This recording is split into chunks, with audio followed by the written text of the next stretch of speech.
하나님 말씀 누가복음 18장입니다. 누가복음 18장 15절로 17절에 있는 말씀 제가 봉독하겠습니다. 사람들이 예수의 만져주심을 바라고 자기 어린 아기를 데리고 오매 제자들이 보고 꾸짖거늘 예수께서 그 어린 아이들을 불러 가까이 하시고 이르시되 어린 아이들이 내게 오는 것을 용납하고 금하지 말라. 하나님의 나라가 이런 자의 것이니라.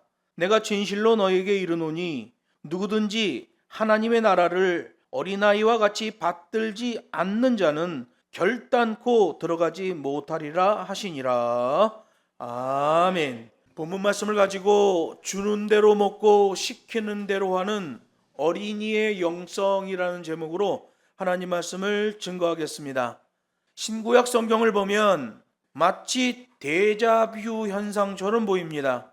똑같은 사건이, 비슷한 사건이 반복되는 것을 말하는 거예요. 구약 성경을 보면 하나님께서 6일 창조를 하셨고 가정을 만들어 주셨는데 가정이 타락합니다. 그러다가 하나님께서 세우고 살리는 율법을 주셔요. 그럼에도 불구하고 인간들은 범죄하고 죽음에 빠지는 거예요. 그래서 구약 성경도 종말을 선포하는 복음인 것입니다. 신약 성경을 보면 예수 그리스도를 보내신 하나님을 말합니다. 예수 그리스도께서 이 땅에 오셔서 새 창조를 하셔요. 그리고 예수님의 몸된 교회를 창설하십니다. 그런데 교회가 타락합니다. 세우고 살리는 완성된 율법 복음을 주셔요. 그런데 계속해서 타락합니다. 종말 심판으로 가게 되죠. 구약은 종말을 선포하는 복음이요, 신약은 종말 심판의 복음이에요. 하나님, 구약 성경에 나오시죠. 신약 성경에는 예수를 보내신 하나님이 나옵니다. 구약 성경에는 6일 창조가 나옵니다. 신약 성경에는 새 창조가 나와요. 데자부 현상이에요. 구약 성경에서 창설된 가정 타락합니다. 신약 시대에 창설된 교회 타락합니다. 구약 시대에는 세우고 살리는 율법을 주셨습니다. 그런데 종교 지도자들에 의해서 하나님의 율법이 왜곡되고 굴절돼 버려요. 변질돼 버립니다. 그래서 예수께서 오셔서 그 세우고 살리는 하나님의 율법을 다시 회복시키셔요. 그걸 복음이라고 그래요. 그래서 구약의 율법이나 신약의 복음이나 다 동일한 거예요. 구약 시대에도 죄 짓고 죽음에 빠졌고 신약 시대에도 죄 짓고 죽음에 빠집니다. 구약 시대에는 종말이 선포됐고 신약 시대에는 종말 심판이 임하게 되는 거예요. 데자뷰 현상이죠. 구약과 신약이 데자뷰 현상으로 나온다 그러면 우리가 뭐에 초점을 맞춰야 될까요? 구약 시대에 벌어진 일들과 그 일들을 처리하는 하나님을 잘 살펴야 돼요. 왜냐하면 구약이나 신약이나 하나님은 불변하시는 하나님이기 때문에 그래요. 구약 시대에는 구약의 하나님이고 신약 시대에는 신약의 하나님이 아니에요. 구약과 신약은 데자뷰 현상이란 말이에요. 구약에 벌어졌던 일, 구약에 나타났던 일에 하나님이 어떻게 판단하시고 어떻게 처리하셨냐, 이걸 잘 살펴야 불변하시는 하나님이 이 시대에 어떻게 역사하시는지를 알 수 있는 거예요. 그래서 성경도 말합니다. 알파와 오메가이신 하나님이시다. 처음과 나중이요, 처음부터 끝까지 동일하신 하나님이라는 걸 말해요. 그걸 구약 시대에는 나는 아브라함의 하나님이요 이삭의 하나님이요 야곱의 하나님이다 라고 말씀하셔요. 구약과 신약이 데자뷰 현상이 나타난다 그러면 아브라함의 하나님, 이삭의 하나님, 야곱의 하나님이 이 시대에는 모든 그리스도인의 하나님이신 거예요. 그러면 아브라함과 이삭과 야곱이 왜 그렇게 일컬어지냐는 거예요. 그들의 삶 속에서도 실수가 있고 문제가 발생했습니다. 그럼에도 불구하고 계속해서 회복의 탄력성에 의해 하나님의 법 앞으로 돌아왔다는 거예요. 문제가 났어요, 인생 가운데에. 그런데 그 문제가 났을 때 회복 탄력성, 하나님을 기억하고 하나님 앞으로 돌아왔다는 거예요. 하나님의 법과 식으로 움직이는 특성을 보였다는 거죠. 이게 바로 구약과 신약에 이어지는 하나님의 축복인 거예요. 유대 종교 지도자들, 특히 바리새인들과 피 흘리기까지 싸우셨던 예수님. 예수님께서 그렇게까지 하신 이유는 회복시켜 하나님의 법에 순종시키려고 하는 거예요. 법과 식대로 살아라. 하나님의 계명에서 요구하시는 그 법과 식대로 살아야 된다라는 것을 가르치기 위하여 그렇게 바리새인들과 피 흘리기까지 싸우신 거예요. 예수님의 복음을 보면 이렇습니다. 인생을 살다 보면 가끔 실수도 하고 본의가 아니게 문제를 일으킬 수도 있겠지만 그럴 때마다 하나님의 계명으로 다시 자세를 잡으라. 이 하나님의 말씀이에요. 하나님의 말씀을 가까이 하고 그 말씀을 묵상하고 결정적인 선택 상황 분기점이 나타나면 하나님의 계명으로 판단하고 움직여라. 이게 예수의 복음이에요. 아브라함도 실수했고 이삭도 야곱도 실수했지만 하나님을 믿는 그 믿음 때문에 회복 탄력성이 나타난 것이 아니냐. 예수의 복음이에요. 넘어진 그곳에서 다시 일어서고 다시 하나님의 계명에 싱글 포커스를 맞추고 영생의 표대를 향하여 걸어가라. 이게 예수님이 주신 복음이에요. 그런데 유대 종교 지도자들은 요지부동인 거예요. 왜 그럴까요? 장로의 유전, 거짓된 신학에 인이 박혀가지고 회복 탄력성이 안 나타나는 거예요. 그런 유대 종교 지도자들로부터 신앙교육을 받은 유대 백성들도 마찬가지였어요. 소경이 소경의 인도를 받으면 둘 다 구덩이에 빠지듯이 회복 탄력성을 잃고 종교적 색채만 띠고 있던 유대 종교 지도자들로부터 신앙교육을 받은 유대인들은 그 종교 지도자들과 함께 멸망의 길로 빠지고 있었던 거지요. 여호와를 믿는 종교, 우리 기독교의 핵심 기준은 누가 무슨 얘기를 하더라도 기록된 계명이 기준이에요. 하나님이 뭐라고 말씀하셨냐? 다니엘서 보세요. 다니엘이 완전히 기준 잡는 기준의 말씀이 뭡니까? 서책에 기록된 대로, 이거죠.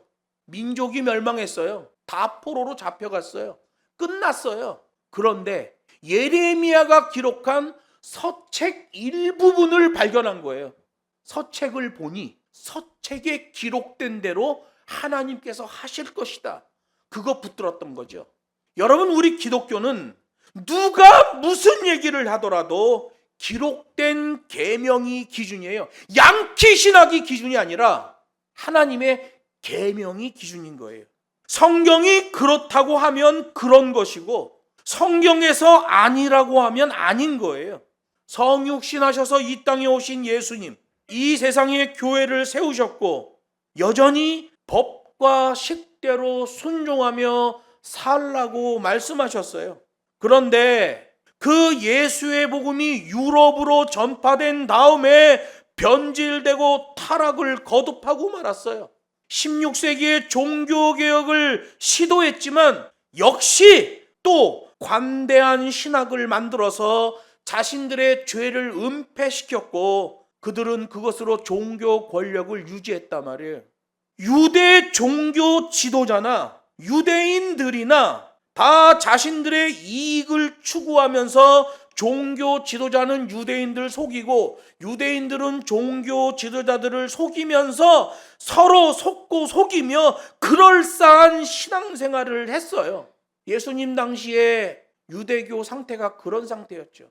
회당에서 종교 행사를 하고 일반 유대인 교인들한테는 우리가 함께 식사하는 것이 하나님의 법입니다. 우리 다 같이 애찬을 하며 식사합시다. 그리고 종교 지도자들은 따로 딴방에 들어가서 카슈르트, 자신들만의 특별한 음식, 이걸 즐겼죠. 앞뒤가 안 맞아. 같은 음식을 종교 지도자나 성도들이나 같이 먹어야죠. 동일한 음식이어야 돼요. 근데 애찬을 강조하고 자기네들은 특별한 음식 카슈르트를 즐겼습니다. 안식일날 지켜야 되는 율법들이 있었어요. 종교 지도자들이 그걸 가르칩니다. 그런데 유대인들은 자기의 재산, 자기의 주머니와 관계된 일에서는 슬금슬금 가르침을 어겼죠. 서로 속이고 속는 그런 자기 이익을 추구하는 신앙생활을 했습니다. 이 시대도 보면 역시 마찬가지죠. 이 시대에도 하나님의 계명대로 살아야 합니다라고 말하면 율법주의라고 몰아붙여요. 왜 그럴까요? 자신의 욕심대로 할 수 없는 것 때문에 하나님의 계명을 배척한단 말이에요. 마치 이런 거죠. 민주주의 그러면 그 단어 하나로서 100%의 완성도가 있는 거예요. 그런데 자유민주주의라고 그러죠. 이 자유라는 말은 미국의 네오콘들이 붙인 말입니다. 국제 질서가 있잖아요. 근데 자기네 이익을 더 챙기고 싶은 거예요. 근데 국제 질서 규정대로 하면 자기네 이익을 못 챙겨.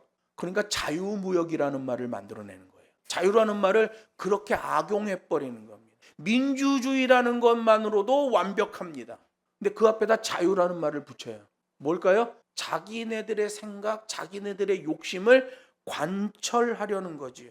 마찬가지 하나님의 계명대로 살아야 합니다라고 말하면 하나님의 계명을 율법주의라고 몰아붙인단 말이에요.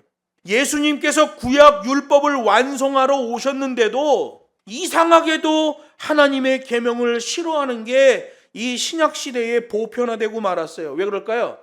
자기 이익 때문에 그래요. 자기 생각, 자기 기준 때문에 그래요. 내가 내 마음대로 하고 싶은데 하나님의 말씀이 그것을 못하게 막고 있으니까 하나님의 말씀을 율법주의라고 치부해버리는 거죠. 하나님의 율법을 애써 외면하는 행위, 종교 지도자들도 그랬고 그 종교 지도자들에게 가르침을 받은 백성들도 마찬가지였어요. 아주 좋지 않은 것이 묻어버렸죠.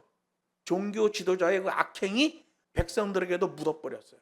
여러분, 우리는 내가 어떤 사람과 움직이고 있느냐를 잘 봐야 됩니다.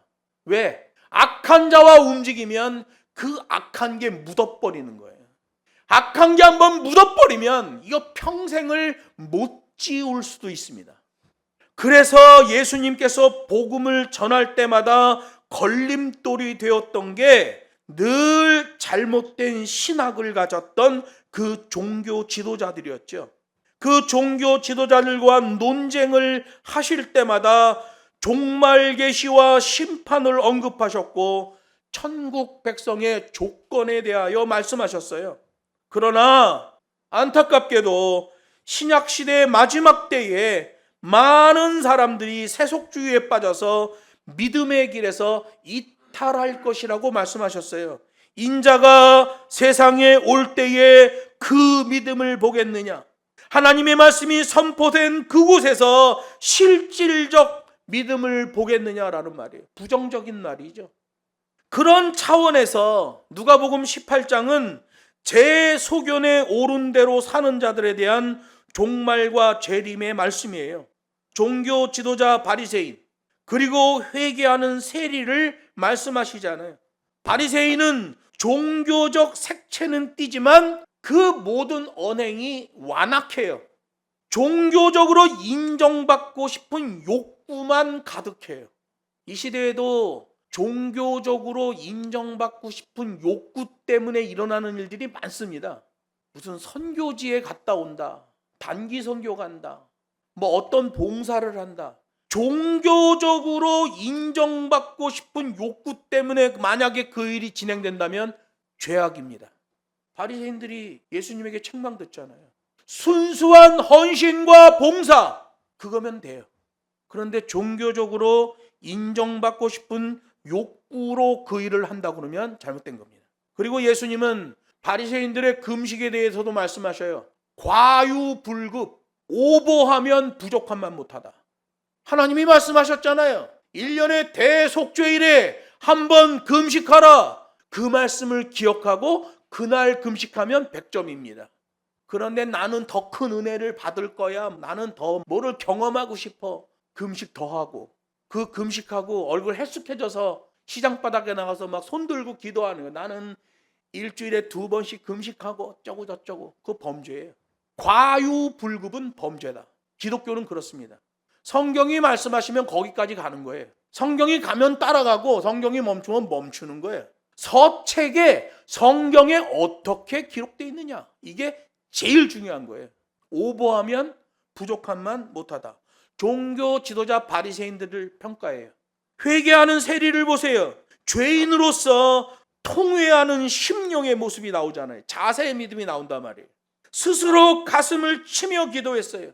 그리고 원문에 보면 중간 목소리로 기도했다라고 돼 있어요. 하나님께 용서를 구해요.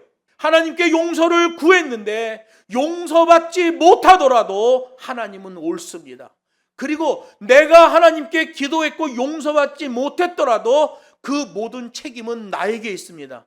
이게 헬라어에서 말하는 문법적 표현 중간 목소리라는 거예요. 세상적으로 보면 멋진 옷 입고 멋지게 기도하는 바리새인, 폼생폼사 나오죠. 그런데 하나님의 말씀으로 보면 이 세리가 의롭다함을 입고 집으로 돌아갔느니라, 이렇게 말씀하신단 말이에요. 오늘 본문 15절에 보면 한 인격체로서의 어린 아이가 나옵니다.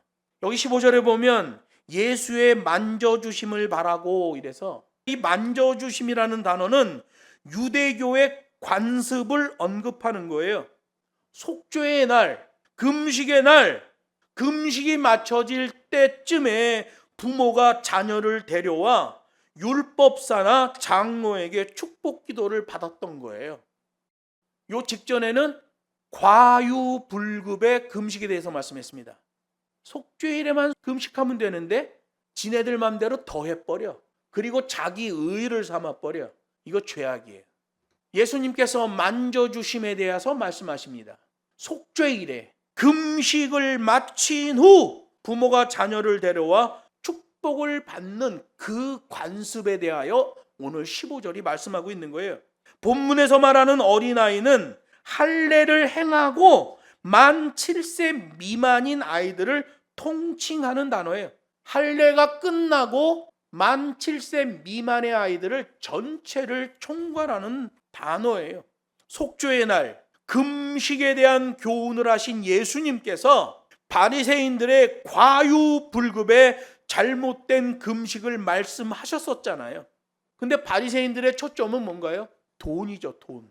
종교 기득권을 가지고 백성들을 수탈하는, 돈을 챙기는 일이 바리새인들의 아주 주 일이었어요. 돈이 되는 일에만 관심을 많이 가졌던 바리새인들. 세리는 바리새인과 반대예요. 하나님 앞에서 죄인임을 깨닫고 율법에서 요구하는 바 배상액 플러스 알파까지 배상하겠습니다 라는 고백을 하잖아요. 바리새인은 관대한 신학으로 자신의 죄를 은폐하며 거룩한 척하고 종교 권력으로 돈을 빼먹었어요. 세리는 율법에서 배상하라고 하는 그 배상액 플러스 알파까지 드리겠습니다 라고 고백하는 거죠. 종교가 삐뚤어지면 물질 추구에 만모진임이 들어오고 금권 만능주의 색채를 띠게 되는 거예요. 이게 현대 교회들의 특징이죠. 이 시대 교회들의 특징이 바로 이겁니다. 만몬주의, 물질 만능주의. 여러분, 요즘 통일교가 문제가 되고 있는데 통일교는 이미 종교이기를 포기한 집단이에요. 신천지는 정식적인 기독교 서클 안에 들어오려고 아주 발악을 해요. 통일교는 그런 거조차 할 수 없는 수준의 악질 종교죠. 그래서 통일교가 하려는 게 뭐예요? 사업이죠, 사업. 국제 사업, 무슨 사업? 엄청나게 여는 거예요. 최근에 남미에서 어마어마한 마약이 우리나라로 들어왔습니다. 남미에 있는 통일교 땅에서 재배한 마약이잖아요. 통일교는 종교이기를 포기했습니다. 종교적 색채는 띠지만 그들의 핵심은 사업, 돈 버는 일이에요. 신천지는 아주 기독교로 인정받으려고 안간힘을 쓰고 있죠. 제가 예전에 3.1교회 집회를 하는데 그 교회 장로가 청년 사역에 대한 불만을 가지고 있었어요. 제가 그 교회 가서 찬양 인도하는데 정말 청년들 많더라고요. 전부 대학생 애들. 교회 장로가 청년 사역에만 몰두하고 있는 담임 목사에 대하여 불만을 내뱉으며 이런 말을 했어요. 청년들 저렇게 많으면 뭐해, 돈도 안 되는 것들, 이렇게 말하더라고요. 세상에 청년들을 돈도 안 되는 것들이라고 말하더라고요. 돈 안 되는 건 맞죠. 대학생들이 무슨 돈이 있어요. 근데 그 집회를 인도하는데 제 마음 한켠이 너무 아프더라고요. 교회 중직자가 자기네 교회 청년을 돈도 안 되는 것들이라고 표현한다면 이건 아주 심각한 일이 아닐 수 없죠. 종교가 삐뚤어지면 물질 추구에 맘모니즘이 들어오고 금권 만능주의 색채를 띠게 돼 있는 거예요. 오늘 본문에 보면 예수님의 제자들도 어린 아이를 예수님께 데리고 온 부모들을 꾸짖었습니다. 물론 예수님의 제자들 입장에서는 예수님께로 밀려들은 인파를 관리하는 데 있어서 어려움이 있었을 거예요. 그러나 그런 상황보다도 더 초점을 맞추어야 되는 게 바로 예수님의 가르침이에요. 정신이 없고 힘들고 골치가 아파도 그 상황이 그렇게 악조건이라고 하더라도 애들을 데리고 나와도 예수님의 제자들의 기준은 예수님의 가르침이어야 돼요. 예수님의 가르침은 뭐예요? 어린아이 하나도 한 인격체로 대해 주어야 한다. 이게 예수님의 가르침이잖아요. 그러면 힘들고 어렵고 피곤해도 예수님의 가르침을 그 시간에 적용해야 돼요. 그런데 그렇게 하지 않았죠. 물질주의가 들어오면 돈이 안 되는 일은 귀찮아하게 됩니다. 복음주의는 비록 돈은 안 되는 어린이라 할지라도 한 영혼으로 대하고 귀히 여기게 되는 거예요. 복음주의는 자기 기준, 자기 생각보다 하나님께 순종하는 삶의 자세를 중요시한단 말이에요. 이게 바로 다른 거죠. 그래서 오늘 본문에서 말하는 아주 중요한 내용이 있어요. 여기 16절에 보면 카타스트로피징이라는 게 나와요. 우리 성경에는 이제 안 나오는데 원문으로 들어가서 당시 헬라의 철학을 보면 카타스트로피징이라는 게 나와요. 예수께서 그 어린아이들을 불러 가까이 하시고 이르시되 어린아이들이 내게 오는 것을 용납하고 금하지 말라. 하나님의 나라가 이런 자의 것이니라. 이 것이니라. 이르시되 것이니라. 이게 카타스트로피징이에요. 어마어마한 하나님의 축복이요. 어마어마한 기준이에요. 이 카타스트로피징을 갖다 들이대면 양키 신학은 상당 부분이 가짜입니다. 관대한 신학 가짜예요. 타락한 유대 종교 지도자들과 종교 관행의 폐단을 말씀하시려고 계속 이런 식으로 말씀하시는 거예요. 유대 종교의 문제를 말씀하시면서 하나님의 나라와 구원에 대하여 계속 강조하시잖아요. 그러면 조금이라도 하나님의 말씀에 은혜가 있는 사람이라면 눈치를 챌 수 있거든요. 그런데 장로의 유전, 가짜 신학에 오염된 유대 종교 지도자들, 특별히 바리새인들은 눈치를 못 채는 거예요.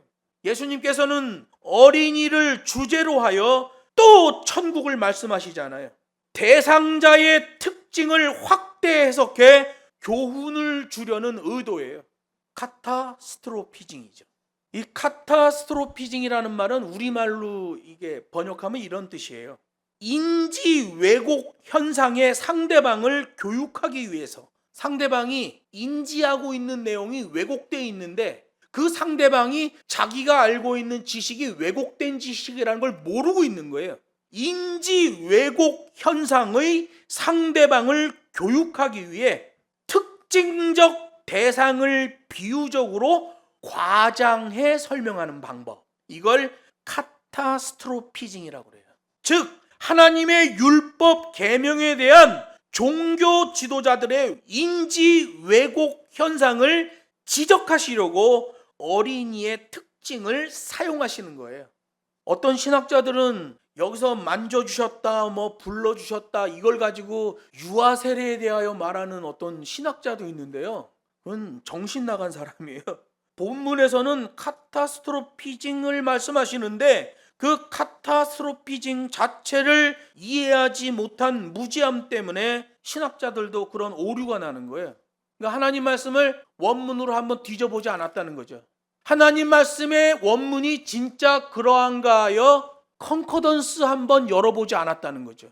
그런 거 열어보지도 않고 강의하고 그런 거 열어보지도 않고 설교했다는 거죠. 그런 목사들은 설교를 하면 할수록 지옥과 가까워지는 거예요. 왜? 당시의 종교 지도자 바리새인들이 종교적 색채는 띄었지만 그가 말하는 것과 그들의 행위는 전부 완악했거든요. 백성들을 구덩이로 빠뜨렸거든요. 예수님이 그들과 계속 싸우고 있잖아요. 종교 지도자들에게 가장 충격적인 말이 뭡니까? 그동안 당신이 믿고 가르쳤던 그것은 모두 틀린 것입니다 라는 말을 들으면 종교 지도자들은 발작을 해요. 예수님 당시에 종교 지도자들도 그래서 발작을 하는 거잖아요. 16절에 보면 하나님의 나라가 이런 자의 것이니라 라는 말이 바로 그런 의미예요. 그동안 너희들이 가르쳤던 모든 가르침, 천국에 대한 지식은 전부 가짜다 라고 말씀하시는 거예요. 하나님의 나라가 이런 자의 것이니라. 그러므로 너희가 말한 천국은 가짜다 라고 말씀하시는 거죠. 예수님께서 계속해서 강조해 교훈하시고 있는데도 종교 지도자들은 요지부동이에요. 그래서 카타스트로피징이라는 충격 요법을 사용하시는 거예요. 그리고 이 누가복음을 기록한 누가는 헬라인이잖아요. 헬라 문화를 통달하고 있는 자예요. 예수님이 사용하신 카타스트로피징, 이 절대 의미를 그대로 기록해 놓은 거예요. 유대인 마태한테 이거 기록하라 하면 못 기록합니다. 이건 누가 하니까 카타스트로피징을 기록할 수 있는 거예요. 그래서 이걸 말씀하시려고 누가복음 15장부터 이 작업을 하신 거예요. 각 장마다 2개의 비유를 말씀하시는 거예요. 누가복음 15장에 보면 잃은 양의 비유와 다시 찾은 탕자의 비유를 말합니다. 카타스트로피징이죠. 누가복음 16장에서 불의한 청직이었다가 나중에 뉘우치고 그나마 돌이킨 종을 말하고 부자와 나사로에 대한 비유를 말씀하십니다. 카타스트로피징이죠. 누가복음 17장에 보면 문둥병 치유를 받은 10명 중 사마리아 문둥병자 1명만 와서 감사했다는 말씀과 인자의 날 노아의 때 롯의 때에 대한 카타스트로피징을 말씀하셔요. 그리고 여기 누가복음 18장에서 귀차니즘에 빠진 바리새인 판관과 과부의 끈질긴 청원을 말씀하시고 바리새인과 세리에 대한 직접적 비유도 말씀하셔요. 그리고 오늘 본문에서 이 어린이의 아주 특별한 특징 하나를 딱 뽑아내면서 인지 부조화가 일어나고 있는 바리새인들을 공격하시는 거예요. 이게 바로 카타스트로피징이에요. 누가복음 15장부터 지금까지 계속 예비 작업을 해오신 거죠. 예수님께서 그렇게도 강조하시는데도 유대 종교 지도자들은 자신의 영적 상태를 깨닫지 못해 회개는커녕 되레 분기탱천했어요. 예수님은 어린이들을 뭐라고 설명하십니까? 이런 자여야 천국에 들어간다. 이런 자, 이런 자라는 뜻은 굴절된 것에 반하여 진정으로 친절한 종류의 것이라는 말이에요. 종교 지도자들은 인지 부조화가 일어났어요. 가짜 신학 장로의 유전 때문에 엉뚱한 걸 알고 있어요. 근데 그게 맞는 줄 알아. 거기에 그냥 완전 중독돼 있어요. 관대한 신학이죠. 여기서 이런 자라고 말한 것, 프로 얘기하면 이런 거예요. 젖먹이 때부터 젖을 물려주는 어머니를 온전히 의존하는 어린아이. 어린아이가 엄마가 젖을 물려주는데 혹시 엄마가 젖에다 뭘 넣었나? 나를 해치려고 독을 묻혔나? 이런 의심 안 해요. 애는 그저 젖꼭지만 오면 그냥 물고 빠는 거예요. 엄마에 대한 절대 신뢰. 어미가 만들어주는 반찬을 아무런 의심 없이 받아 먹습니다. 어제 냉면을 먹는데 우리 어머님이 해주시던 냉면이 그립더라고요. 어제 냉면 먹은 건 너무 달어 냉면이. 우리 어머니는 그렇게 달지 않게 새콤달콤하게 해주시는데 너무 먹고 싶은 거예요. 그게 그리운 거예요. 우리 어머니가 만들어주신 거. 어린아이는 어머니가 만들어주는 음식을 그대로 받아 먹습니다. 의심하지 않아요. 엄마가 시키는 대로 해냅니다. 굴절된 것에 반하여 진정으로 친절한 어린이의 그 특징, 그걸 이용해서 카타스트로피징, 충격 요법을 사용하시는 거예요. 주는 대로 먹고 시키는 대로 하는 천국 백성의 특징을 강조하시는 거예요. 바로 이런 자들이어야만 하나님의 나라에 합당한 자들이다 라고 강조하시는 거예요. 주는 대로 먹고 시키는 대로 한다. 제가 중국에서 이걸 설교했더니 서울 어느 대교회를 다니다 오신 어느 집사님이 예배 끝난 다음에 나한테 와서, 아니 우리가 뭐 바보입니까? 왜 주는 대로 먹고 시키는 대로 됩니까? 그분이 우리 교회 한 3년 나오셨어요. 한 3년 나오더니 나중에 알았어.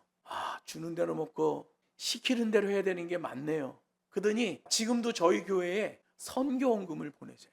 하나님의 말씀 앞에 온전히 순종하는 것을 모르면 주는 대로 먹고 시키는 대로 하는 것, 이게 부담스러워요. 은혜가 짐으로 느껴져요. 근데 진짜 하나님의 말씀을 아는 자들은 주는 대로 먹고 시키는 대로 하는 이 어린이들의 특징을 믿음에서 보여주는 거예요. 주는 대로 먹고 시키는 대로 한다. 이거는 모든 자들에게 확대 해석해 적용해도 빈틈이 없는 구원의 진리예요. 자세의 믿음이죠. 여기 17절에 보면 누구든지 실질적 궁극적 천국 백성이 되려면 본문에 등장하는 어린아이처럼 하나님의 나라를 받들어야 된다라고 말해요. 여기 받든다라는 말은요, 인정하고 받아들인다는 거예요. 더 정확하게 얘기하면 이미 준비된 접수라는 말이에요. 헬라어 원문을 그대로 해석하면 이미 준비된 접수. 상대방이 뭐라고 말하던 간에 이미 준비되어 있어. 그 말을 왕의 말씀으로 받아들이기로 이미 준비되어 있는, 이미 준비된 접수이기 때문에 그래요. 어린아이는 부모와 가족들의 제안에 대하여 아무런 이의나 토를 달지 않습니다. 이미 준비된 접수가 있어요. 예수님께서 이렇게까지 말씀하시는 의도를 유대 종교 지도자들도 알아차려야 되는데 그게 안 되고 있어요. 왜? 이미 준비된 접수, 이 자세가 안 나오는 거예요. 자기 생각, 자기 기준 때문에 그렇죠. 소위 말하는 자유라는 것 때문에 그래요. 장로의 유전, 거짓된 신학에 중독되어 있기 때문에 그래요. 잘못된 것이 기준이 돼버리니까 회복 탄력성을 상실한 거예요. 저는 목사로서 많은 목사님들을 만나게 되잖아요. 목사들이 회복 탄력성이 더 떨어집니다. 왜 그럴까요? 이 양키 신학에 오염돼 있어요. 성경 신학을 제대로 해보질 않았어요. 본인이 설교하면서 하나님 말씀을 원문으로 뒤져보질 않은 거예요. 컨코던스 한번 열어보지 않은 거예요. 그리고 번역본 성경 읽고 자기 생각 가지고 윤리 도덕 설교를 해버리는 거죠. 들은 풍을 가지고 대입해버리는 거예요. 그러면 아주 곤란하겠죠. 말씀을 맺습니다. 모든 그리스도인들은 예수님을 통하여 분명하게 선포된 재림과 종말을 알고 자세의 믿음을 견지해야 돼요. 신구약 성경은 마치 데자뷰처럼 되어 있어요. 똑같은 사건의 반복이에요. 칭찬받는 자가 있으면 진노받는 자가 있고 구원의 백성이 있으면 패망의 백성이 있어요. 그러면서 신구약 성경이 종말을 향하여 나아가고 있습니다. 오로지 성경에 계시된 계명을 따라 자세의 믿음으로 마지막 때를 철저하게 준비해야 돼요. 예수님은 유대 종교 지도자들, 특별히 바리새인들과 피 흘리기까지 싸우시며 계명에 계시된 대로 법과 식대로 살아야 된다고 외치셨어요. 요즘도 하나님의 계명대로 살아야 된다고 하면 바리새인들처럼 거부 반응을 일으키는 성도들이 있습니다. 하나님의 계명을 싫어하는 게 보편화되어 있어요. 왜 그럴까요? 바리새인들이 가짜 신학 때문에 거기에 인이 박혀서 그런 반응을 했던 것처럼 이 시대의 많은 사역자들과 많은 교회 많은 성도들이 잘못된 신학에 인이 박혀 잘못된 가르침을 받아 성경에서 말씀하시는 것조차도 거부하는 그런 시대가 돼버렸어요. 예수님께서는 본문에서 어린아이를 주제로 또 천국을 말씀하셔요. 카타스트로피직 요법을 사용하셔요.